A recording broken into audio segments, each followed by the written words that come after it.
ایران کے اسلامی انقلابی گارڈز نے آبنائے ہرمز میں وارننگ نظر انداز کرنے والے 2 آئل ٹینکرز پر حملہ کیا۔ اسلامی انقلابی گارڈز کورٹ کے مطابق جمعے کو وارننگ دینے کے باوجود غیر مجاز راستے پر سفر کرنے والے 2 جہازوں کو نشانہ بنایا گیا۔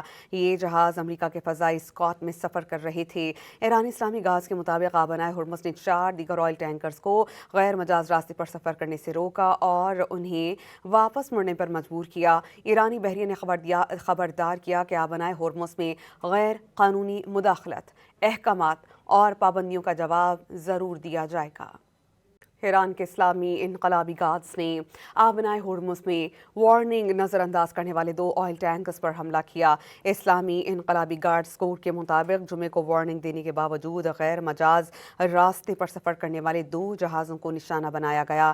یہ جہاز امریکہ کے فضائی اسکاٹ میں سفر کر رہے تھے۔ ایرانی اسلامی گارڈز کے مطابق آبنائے ہرمز نے 4 دیگر آئل ٹینکرز کو غیر مجاز راستے پر سفر کرنے سے روکا اور انہیں واپس مڑنے پر مجبور کیا۔ ایرانی بحریہ نے خبردار کیا کہ آبنائے ہرمز میں غیر قانونی مداخلت، احکامات اور پابندیوں کا جواب ضرور دیا جائے گا۔